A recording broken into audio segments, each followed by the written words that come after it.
how did you know that you wanted to get into broadcasting, and like what inspired that?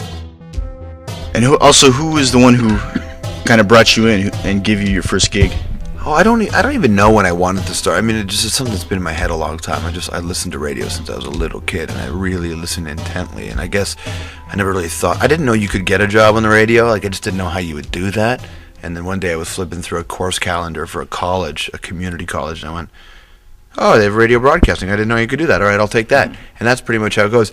In terms of how I got my start, there's a guy on Rogers Sportsnet now named Barry Davis, a sports guy. Barry Davis was in my college class, and he got a job out of college as an op, a technical director, which basically you fire the commercials and all that at the Fan sports radio station in Toronto. And I was working in Kelowna on an internship at a rock station, and Barry put my name in the hat to say to this guy, you should hire this kid, George, I went to school with. And so I got a call, and I got this job in Toronto doing the same thing Barry did, being an op. And Barry's the one who really got me into it by passing my name along.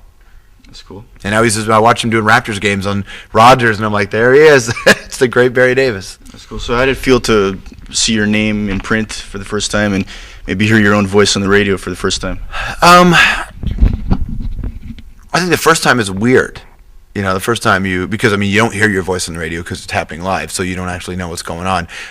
But I once, when I was still an op, I hosted an internet sports show, a sports show about sports on the internet. When the internet was first coming, there was still only one radio station online that had a website even. They weren't even broadcasting online, they had a website. And the Fan, like, nobody had computers really in their control rooms, and I hosted this show about sports websites. This is like 1994, right? It's a long time ago. And I recorded the show, and then the next day I woke up late because I was working overnights, and they'd replayed the show, and I heard it back, and it weirded me right out. I was like, well, what is that? That guy sounds like me. But that was kind of cool. But the thing is, and anybody will tell you this, you get so into it and you're just doing it, you don't even pay attention. Like, I've started, this year is my 15 years doing this for a living, and it still feels like I'm that guy from back then, It's just, you don't really, there's no real change, you're just kind of in it, So just doing your thing. Yeah, totally.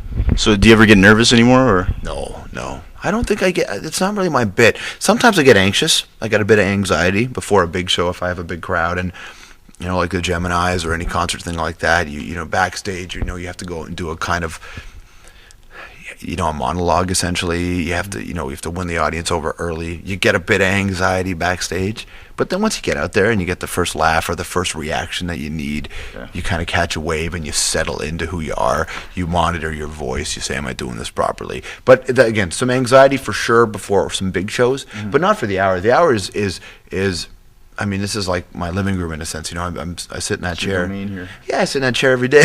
And I have for 4 years. So when people start coming in here into the audience, and I know people at home are watching, we know who we are, right? So I'm settled into it. But in the beginning, I wasn't nervous as much as I just anxious. I'm the kind of guy that just wants to get it going. Let's just do this,